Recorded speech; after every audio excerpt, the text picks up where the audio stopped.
ప్రియులారా గమనించండి, దేవుని యొక్క సన్నిధిలో కొంతమంది ఏం చేస్తున్నారంటే తరచూ ఆయన తీసుకెళ్తూ ఉన్నారు. ఎక్కడికి తీసుకెళ్తున్నారు? దేవాలయం దగ్గరికి తీసుకెళ్తున్నారు. మోసుకొని పోతున్నారు, మళ్ళీ మోసుకొని వెళ్తారు. మోసుకొని తీసుకెళ్ళి అక్కడ కూర్చోబెడతారు, మళ్ళీ మోసుకొని తీసుకెళ్తారు. ఎందుకురంటే ఈ మోసుకొని, ఎందుకంటే ఇతను కుంటివాడు గనక ఎప్పటి నుంచి పుట్టినది మొదలుకొని వీడిని ఏం చేస్తున్నారంటే మోసుకొని పోతున్నారు. ఎక్కడికి? మందిరానికి. మోసుకొని వెళ్తున్నారు. ఎక్కడికి? ఇంటికి. ప్రియులారా గమనించండి, ఇంక ఇదే పని. సరే, ఏంటి ఇంత ప్రేమ ఈ కుంటివాడి మీద? అరే చక్కగా దేవాలయం దగ్గరికి తీసుకెళ్తున్నారు, చక్కగా దేవాలయం దగ్గర తీసుకెళ్తున్నారు, చక్కగా ఏం చేస్తున్నారట? ఇంటికి తీసుకెళ్తున్నారు. దేవాలయం దగ్గరికి తీసుకెళ్తున్నారు ఒకటి, ఇంటికి తీసుకెళ్తున్నారు రెండు. అయితే గమనించండి, దేవుని యొక్క సన్నిధిలో వీళ్ళు ఏం చేస్తున్నారు?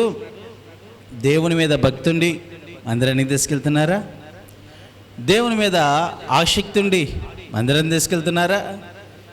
వీటిని దేవుడు అంటే ఈయనకేమన్నా భక్తి ఉండి తీసుకెళ్తున్నారా అంటే లేదు. ఎందుకు తీసుకెళ్తున్నారు అంటే వీడు ఏం చేయడానికి అక్కడికి తీసుకెళ్తున్నారంటే వీడిని అడుక్కోవడానికి. ఏం చేయడానికి? అడుక్కోవడానికి తీసుకెళ్తున్నారు.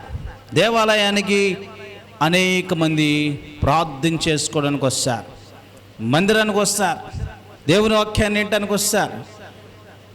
అనేక మంది దేవుని మందిరాన్ని దర్శించడానికి వస్తుంటారు. ఇలా దేవుని మందిరానికి వచ్చేటువంటి ప్రతి ఒక్కరిని ఏం చేస్తున్నాడట?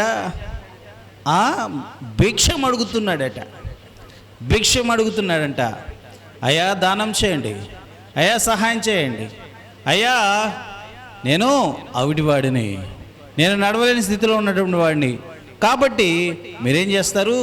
కాస్త సహాయం చేయండి అని అడుక్కున్నటువంటి డబ్బుని ఏం చేస్తున్నాడు? కూడబెట్టుకుంటున్నాడు. పోనీ వీళ్ళు ఏం చేస్తున్నారంటే అతని మీద ప్రేమ ఉండి తీసుకెళ్తున్నారంటే ప్రేమ కాదు, ఇతని ద్వారా లాభము పొందుకుంటున్నారు. ఏం చేస్తున్నారు? లాభం పొందుకుంటున్నారు కొంతమంది. ఏది? వీడు బాగుపడాలి అని అనుకునే వాళ్ళైతే ఎక్కడికి తీసుకెళ్తారు? వైద్యుని దగ్గర తీసుకెళ్తారు.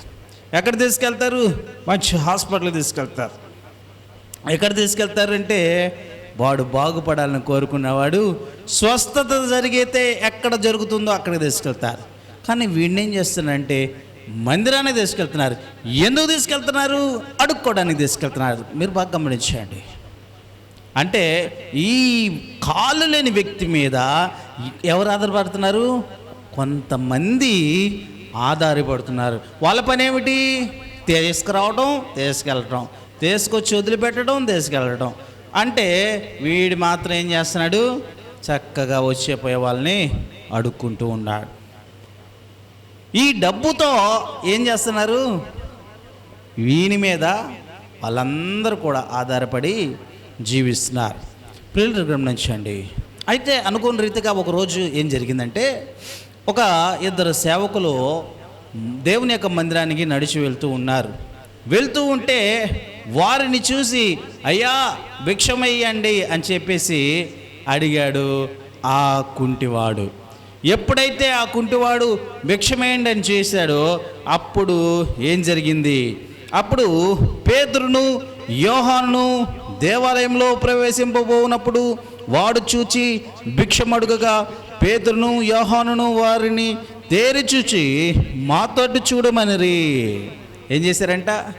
మా తట్టు చూడు అని చెప్పారంట. అప్పుడు వాడు ఏం చేశాడు? భిక్షం అడిగాడు.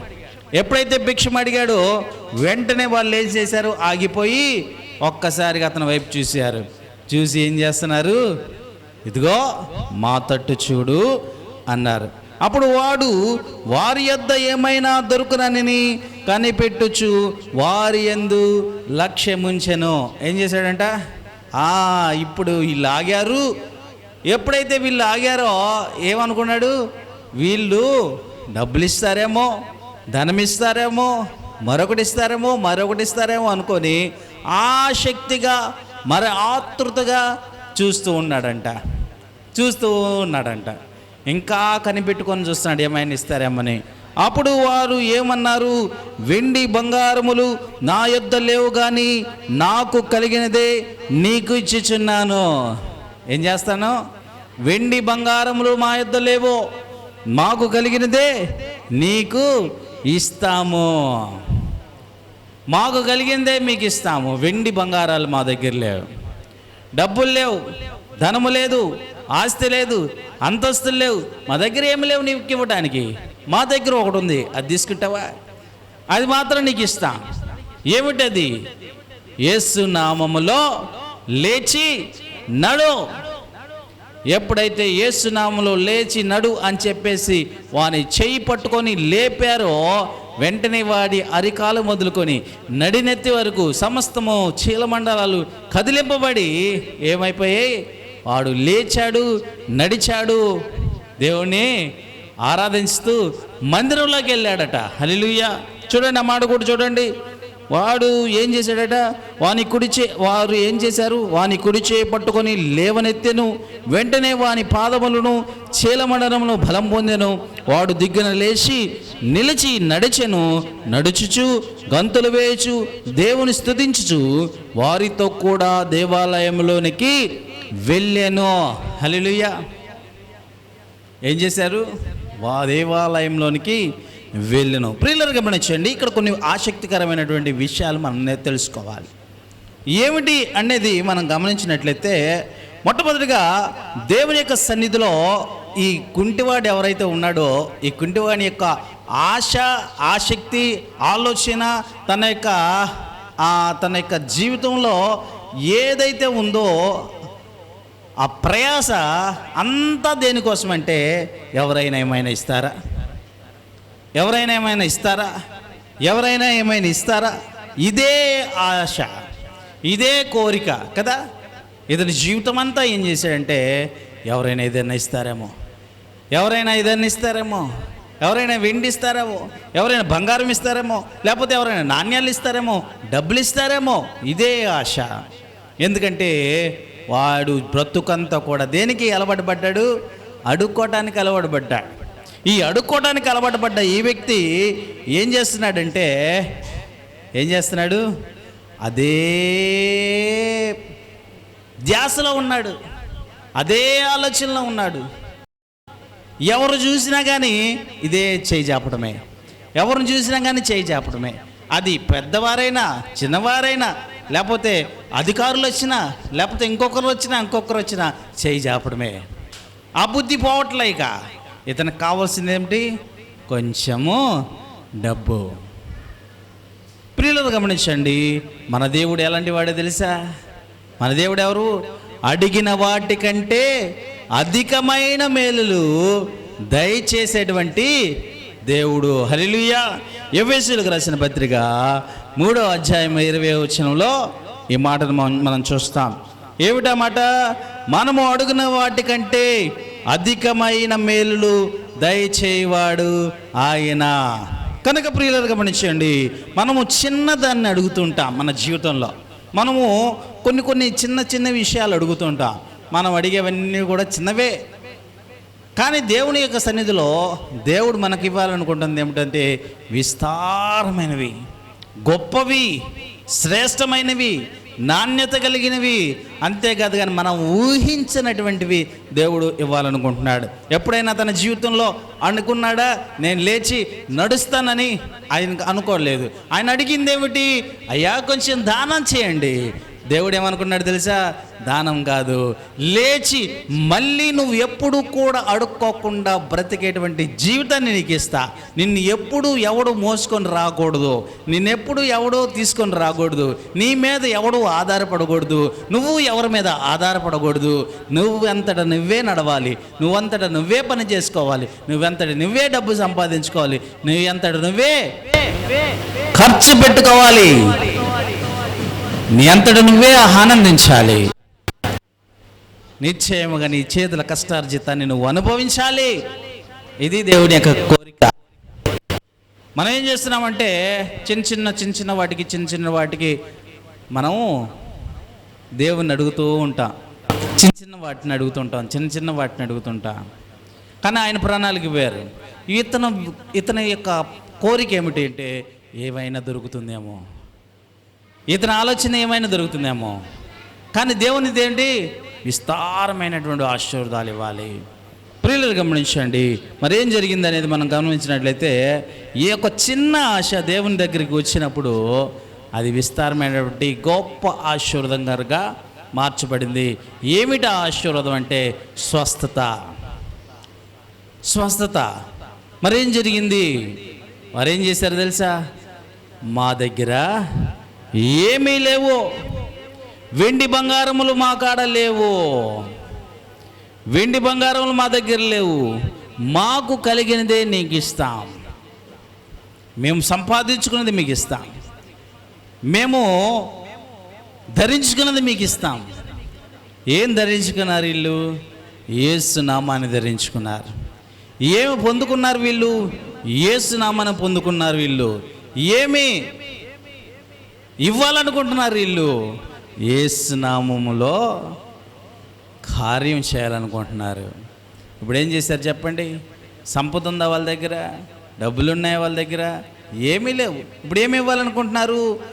ఆరోగ్యం ఇవ్వాలనుకుంటున్నారు. ఏమి ఇవ్వాలనుకుంటున్నారు? స్వస్థత. దేంట్లో?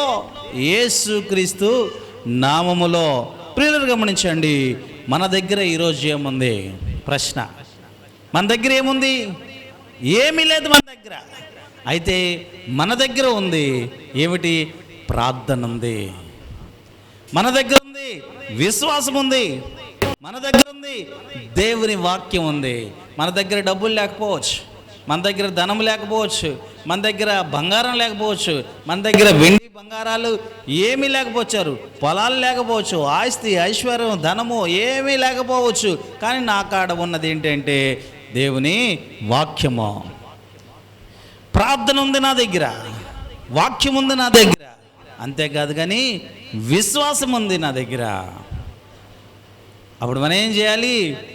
ఎవరైనా మనల్ని అడిగారు అనుకోండి, అయ్యా నా దగ్గరే లేదు, అయితే నువ్వు అడిగావు కాబట్టి నీకు ఇస్తాను. ఏమిటి ఇస్తాను? ఇదిగో వెండి బంగారాలు మా దగ్గర లేవు, మాకు కలిగింది ఇస్తాం. ఏంటిది? ప్రార్థన. నీ కొరకు ప్రార్థన చేస్తాం, నీ కొరకు విశ్వాసం ఉంచి దేవుని కొరకు నీ కొరకు ప్రార్థన చేస్తాం దేవునికి. అంతేకాదు కానీ మా దగ్గర ఉన్నది దేవుని వాక్యం, దాన్ని పంచుకుంటాము, దాన్ని షేర్ చేస్తాము. అన్ని నామముల కన్నా పై నామము ఇది. ఆ యేసు నామములో ఏం చేస్తాం? అద్భుతాలు జరుగుతాయి. ఈ నామం మామూలు నామం కాదు. ఏ నామము అంటే అది మామూలు నామంగా, ఇది శక్తి కలిగిన నామము. హల్లెలూయా. ఇదే నామము అట శక్తి కలిగిన నామము. దీనికి శక్తి కలిగిన నామం. ఈ నామానికి దేని మీద అధికారం ఉందో తెలుసా? వ్యాధుల మీద అధికారం ఉంది. వ్యాధులు నయం చేయగలిగిన శక్తి ఏ నామము? యేసుక్రీస్తు నామం. వ్యాధులు నయం చేయగలిగిన నామము, సమస్యలు తీసివేయగలిగిన నామము. అంతేకాదు కానీ రోగాలు, రొప్పులు, రొస్టులు ఇవన్నీ కూడా తీయగలిగినటువంటి నామము. అంతేకాదు కానీ ఇంకా ఏ నామం ఇది? ప్రియులు గమనించండి, ఇంకే నామం ఇది? ఆ మాట చూడండి. ఫిలిప్పీలకు రాసిన పత్రిక, ఫిలిప్పీలు రాసిన పత్రిక చూడండి, ఆ మాట చూడండి.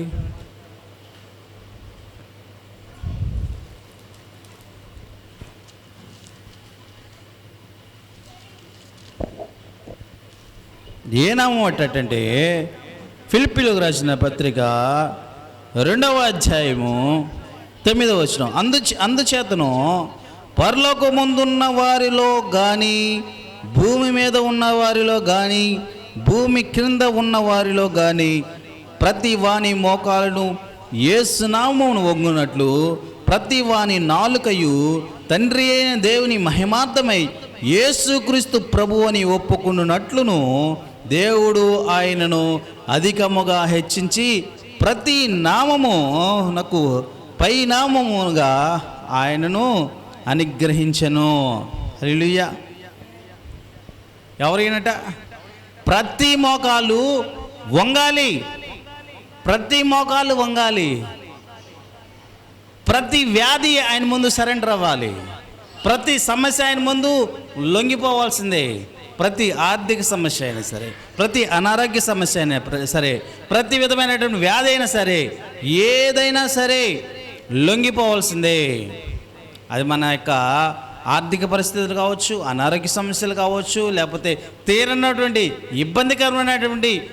ఇబ్బందికరమైనటువంటి పరిస్థితులు కావచ్చు, చెప్పుకోలేనటువంటి పరిస్థితులు కావచ్చు, ఎలాంటి పరిస్థితి అయినా సరే ఆయన ఎదుట ఏందంట ఆ సమస్య మోకరించిద్ది, ప్రతి సమస్య మోకరించిద్ది. అంతేకాదు కానీ ఈ భూమి కింద, ఈ భూమి మీద పైన కానీ, భూమి మీద కానీ, భూమి కింద ఉన్న కానీ, ఎక్కడైనా సరే ప్రతి చోట ఆయన నామము ముందు ప్రతి మోకాలు వంగాలి, ప్రతి మోకాలు వంగాల్సిందే. అది ఏదైనా సరే వంగాల్సిందే. అది హస్తకృత్యంలో కావచ్చు, అది మానవుని హస్తకృత్యంలో కావచ్చు, లేకపోతే దేవుని హస్తకృత్యములు కావచ్చు, లేకపోతే మనుషులు కావచ్చు, ఏదైనా సరే సమస్యలు కావచ్చు, ఏదైనా ఆయన ముందు తల వంచాల్సిందే, ఆయన ముందు మోకరించాల్సిందే. అప్పుడు వ్యాధి అయినా సరే, బాధ అయినా సరే, ఇబ్బంది అయినా సరే వంగిపోతుంది. అందుకే ఏం చేశారు? ఇదిగో మాకు కలిగిందే మీకు ఇస్తాం, మాకు కలిగిందే నీకు ఇస్తాను. ఇప్పుడు ఏం చేశాడు ఆయన? ఏం చేశాడు చెప్పండి? చెయ్యి పట్టుకొని లేపుతూ యేసు నామములో లేచి నడు అని చెప్పినప్పుడు వాడు దిగ్గున లేచి నిలిచి నడిచెను. హల్లెలూయా! ఎంత గొప్ప విశ్వాసం, ఎంత గొప్ప విశ్వాసం. వీళ్ళు ఏం చేశారు? వాని చేయి పట్టుకున్నారు, లేపేశారు. ఇక ఊరికే చెప్పలా, యేసుక్రీస్తు నామములో లేచినాడు అని చెప్పలా, చేయి పట్టుకున్నారు, లేపారు. అంటే వారి విశ్వాసం ఏం చేసింది? అక్కడ పని చేసింది.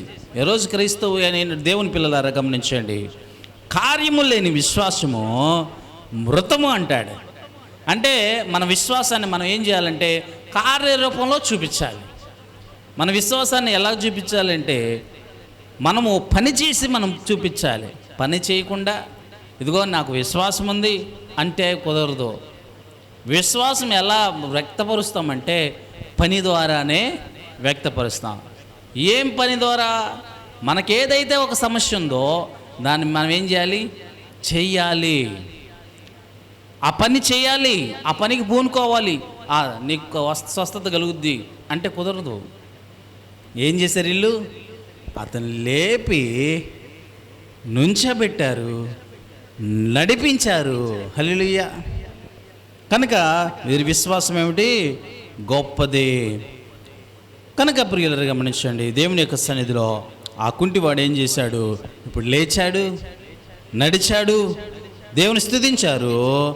ఆ ప్రజలందరూ కూడా ఆశ్చర్యపోయారట. ఏం జరిగింది చూడండి. గంతులు వేయించు దేవుని స్తుతించుచు వారితో కూడా దేవాలయంలోకి వెళ్ళెను. 9 వాడు నడుచుచు దేవుని స్తుతించుట ప్రజలందరూ చూచి శృంగారమను దేవాలయము ద్వారమునొద్ద భిక్షము కొరకు కూర్చుండి వాడు వీడే అని గుర్తెరిగి వానికి జరిగిన దాన్ని చూచి విస్మయముంది. ఏం చేశారంట? విస్మయముతో నిండి పరవశులైరి. ఎంత ఆశ్చర్యమే కదా! అరే వీడెవడు? వాడు గంతులేస్తున్న వాడెవడు? పరిగెత్తుతున్న వాడెవడు? నడుస్తున్న వాడెవడు? పాటలు పాడుతున్న వాడెవడు? స్తుతిస్తున్న వాడెవడు అంటే వీడెవరు? అదిగో చిన్నప్పుడు నుంచి ఎప్పటి వరకు వాడేం చేస్తున్నాడు? భిక్షం అడుక్కుంటా ఉన్నాడు. వీడిని ఏం చేస్తున్నారు? కొంతమంది తీసుకొస్తున్నారు, వీడిని కొంతమంది తీసుకురావడం, కొంతమంది తీసుకెళ్ళటం చేస్తూ ఉన్నారు. ఎవర్రా వీడంటే భిక్షం అడుక్కునేవాడు, ఎవర్రా వీడంటే కుంటివాడు. ఇప్పుడు వీడు ఎక్కడున్నాడు అంటే అక్కడ లేడు, ఆ దేవాలయం ద్వారం దగ్గర లేడు, ఆ మెట్ల మీద లేడు. ఇప్పుడు ఎక్కడున్నాడు? అందరితో కూడా లోపలికి వెళ్ళిపోయాడు, అందరితో పాటు ఆరాధిస్తున్నాడు. హల్లెలూయా. ఇప్పుడు దేవుడు నీకు ఏం చేయాలనుకుంటున్నాడంటే, నిన్ను బయట ఉంచాలనుకోవట్లా, నిన్ను దేవాలయంలో ఉంచాలనుకుంటున్నాడు. నిన్ను బయట ఉంచాలనుకోవట్లేదు, లోపల ఉంచాలనుకుంటున్నాడు. ఎంత గొప్ప ఆశీర్వాదకరం కదా. లేదు లేదు నేను ఇక్కడే ఉంటానంటే ఇంకంతే. అదే కనుక వారు ఎంతో కొంత చిల్లర ఇచ్చినట్లయితే వాడు జీవితాంతం అడుక్కుంటూ ఉండేవాడు, వాడు జీవితాంతం బాధపడుతుండేవాడు, వాడు జీవితాంతం వేదన చెందుతుండేవాడు, వాడు జీవితాంతం వాళ్ళు మోసుకెళ్తూ ఉండేవాళ్ళు, మోసుకొస్తూ ఉండేవాళ్ళు. వాడు అక్కడే కాలం చేసేవాడు. ఇప్పుడు ఏం చేశాడు? ఇంక ఎన్నడూ ఎవడు మోసుకొని పోకుండా తన కాళ్ళ మీద తాను ఆధారపడి జీవించేవాడుగా, తన కాళ్ళ మీద తాను నిలబడి జీవించేవాడుగా, తన పని తాను చేసుకునేవాడుగా. అంతేకాదు కానీ ఎవరో మోసుకొని పోయే విధంగా కాకుండా తనంతట తానే దేవుని మందిరానికి నడుచుకుంటూ ఆనందిస్తూ గంతులు వేస్తూ సంతోషిస్తూ వెళ్ళే విధంగా దేవుడు తయారు చేశాడు. హల్లెలూయా. ఎక్కడున్నవాడిని? మెట్ల మీద ఉన్నవాడిని. ఎక్కడున్నవాడిని? అడుక్కుంటున్నవాడిని. ఎక్కడున్నవాడిని? దరిద్రుడిని ఏం చేశాడు? దేవుని మందిరంలోకి తీసుకెళ్ళాడు. హల్లెలూయా. నిన్ను నన్ను కూడా ఏం చేస్తున్నాడంటే, మనం ఏం చేస్తున్నాము? దేవుణ్ణి ఏం చేస్తున్నాము? అదే అలవాటు. అయ్యా కొంచెం అయ్యా, అయ్యా అది అయ్యా ఇది అయ్యా. దేవుడు ఏం చేయాలనుకుంటున్నాడంటే, నేను తలగా ఉంచుతాను కానీ తోకగా ఉంచును, తోకగా ఉంచును. అయితే ఏం లేదంటే నీకు విశ్వాసం లేదు, ఏం లేదు.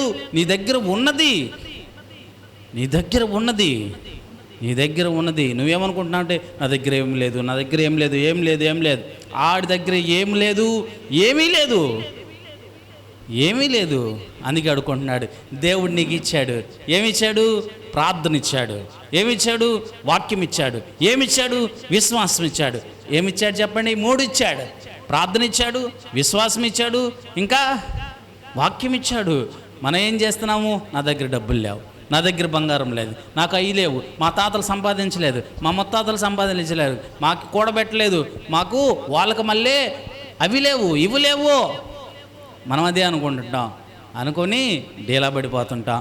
అప్పుడు మనం ఏం చేయాలో తెలుసా? మాకు కలిగింది ఉంది మనం చెప్పాలి.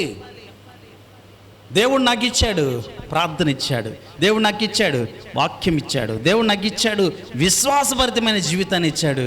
ఈ 3 చేతబట్టుకొని నేను గనక ఆయన్ని అడిగితే ఏం చేస్తాడు తెలుసా? అడిగిన వాటికంటే అధికమైన మేలులు ఇస్తాడు. అధికమైన మేలులు అనుభవించే వాడిగాను ఉండాలి. అలా ఉండాలి అంటే ఏం చేయాలి? ఏం చేయాలి చెప్పండి? విశ్వాసభరితమైన జీవితం ఉండాలి. విశ్వాసభరితమైన జీవితం ఉండాలి. దేవుని ఆరాధించాలి, దేవుని కనపరచాలి, ప్రార్థన చేయాలి. అన్నిటికంటే ముఖ్యంగా నెంబర్ 1 ప్రార్థన చేయాలి. నెంబర్ 2 వాక్యాన్ని చదవాలి. నెంబర్ 3 విశ్వాసంతో ఉండాలి. ఈ 3 ఉండాలి. క్రైస్తవులుగా మనకేం ఉండాలి? ప్రార్థన ఉండాలి. కుటుంబంలో వ్యక్తిగతంగా నీకైనా సరే ప్రార్థన ఉండాలి, వాక్యం ఉండాలి, వాక్యం ఉండాలి, వాక్యం చదవాలి, వాక్యాన్ని నెమరువేర్చుకోవాలి. ఎవరైనా వాక్యం చెప్తుంటే వింటూ ఉండాలి. 3వది విశ్వాసం ఉండాలి. ఇది నా పట్ల జరుగుతుంది, విశ్వాసం. ఇది నా జీవితంలో నెరవేరుతుంది. ఇదిగో నాకు ఈ సమస్య పోతుంది, ఈ సమస్య నా దగ్గర నుంచి కొట్టివేయబడుతుంది. అడ్డు బండ లాంటిది. అదిగో ఆ కొండను చూసి ఏం చేయాలట? నువ్వు సముద్రంలో పడు అంటే అది పడుతుందంట. ఎంత విశ్వాసం ఉంటే ఆవు గింజంత విశ్వాసం. ఆవాలు ఉన్నాయి కదా, ఆవాలు ఉన్నాయి కదా, ఆ ఆవగింజంత విశ్వాసము. ఎంత ఇది ఆవగింజ? చాలా చిన్నది, చాలా చిన్నది, చాలా చిన్నది. ఇంత చిన్న విశ్వాసంతో ఒక పెద్ద కొండ లాంటి సమస్య పోయి ఎక్కడో పడుతుంటే మనం ఏం చేస్తున్నాము? అంత విశ్వాసం కూడా లేదా మన జీవితంలో? అంత చిన్న విశ్వాసం కూడా లేదా? దేవుడు అద్భుతాలు చేస్తాడు, దేవుడు ఘనమైన కార్యాలు చేస్తాడు, దేవుడు ఆశీర్వాదాలు ఆవులు ఉండవు. మనం సంపాదిస్తే ఎంత సంపాదిస్తాం? ఆడు సంపాదించితే ఎంత సంపాదిస్తాడు చెప్పండి? రోజు వాడొక రూపాయి, ఈడొక రూపాయి, వాళ్ళొక రూపాయి, వీళ్ళొక రూపాయి వేస్తూ ఉంటారు. దేవుడు అలా కాదు, నీ అంతట నువ్వే విస్తారంగా సంపాదించుకునేలాగా చేస్తాడు. హల్లెలూయా. ఎంత సంపాదించుకుంటాడు? రూపాయి. మనం ఎంత సంపాదిస్తాం?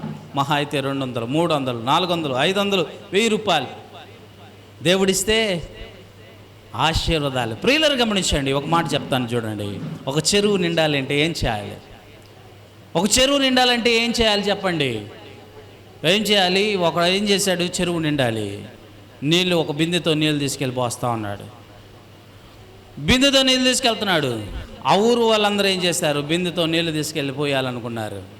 చెరువు నింపాలి, బిందె తీసుకెళ్తున్నారు. ఒక్కొక్కరు తీసుకెళ్తున్నారు, బిందెతో పోస్తున్నారు. ఒక్కొక్కరు పోస్తున్నారు. ఒక మూలకు కూడా రాలా. ఆ ఊరు వాళ్ళంతా ఏం చేశారట? నీళ్ళు ఒక్కొక్క బిందె తీసుకెళ్ళి పోసారు. ఎన్ని బిందెలు పోశారు?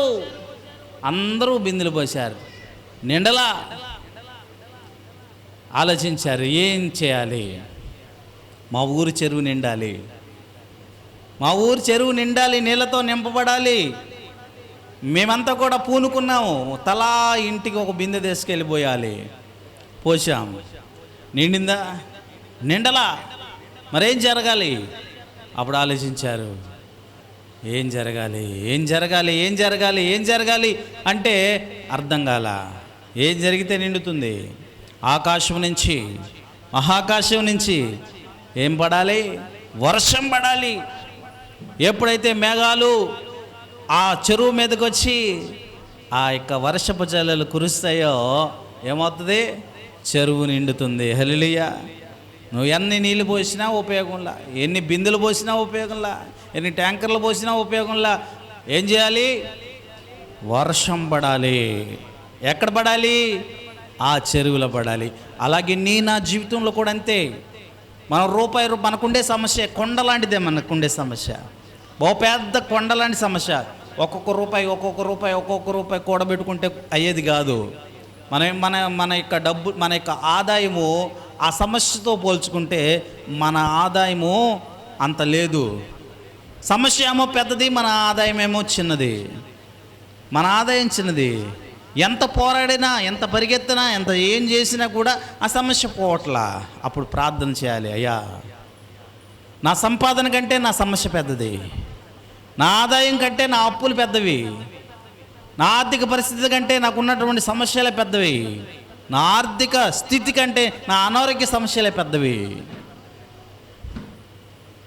నీకు ఏ సమస్య ఉందో అది దేవునితో చెప్పుకో.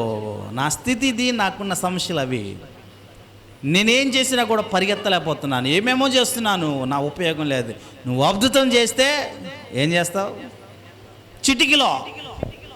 చిటికిలో మాయమైపోతుంది. చిటికిలో మాయమైపోతుంది. హల్లెలూయా. ఏమైనా చేయగలవు, కథమత్తా మార్చగలవు. ఏమైనా చేయగలవు, కథ మొత్తం మార్చగలవు. నీ నామముకే మహిమంతా తెచ్చుకుందు. ఇప్పుడు చెప్పండి, ఈ ఒక్క క్షణంలో ఈయన కథ అంతా మారిపోయింది. ఎవరి కథ? అడుక్కునేవాడు. ఎవరు? కుంటివాడు. కథ అంతా మారిపోయింది. ఇప్పుడు లేచి ఎక్కడో ఆడుకుంటున్నవాడు ఎక్కడికి వెళ్ళిపోయాడు? మందిరంలోకి వెళ్ళిపోయాడు. హల్లెలూయా. ఎక్కడ? అమ్మ అనుకుంటున్నవాడు ఆరాధిస్తున్నాడు అక్కడ. అలంతా చూసి ఏం చేశారంట? అరే, వీడు శృంగారం అను దేవాలయం వద్ద భిక్షం అడుక్కునేవాడు కదా వీడు.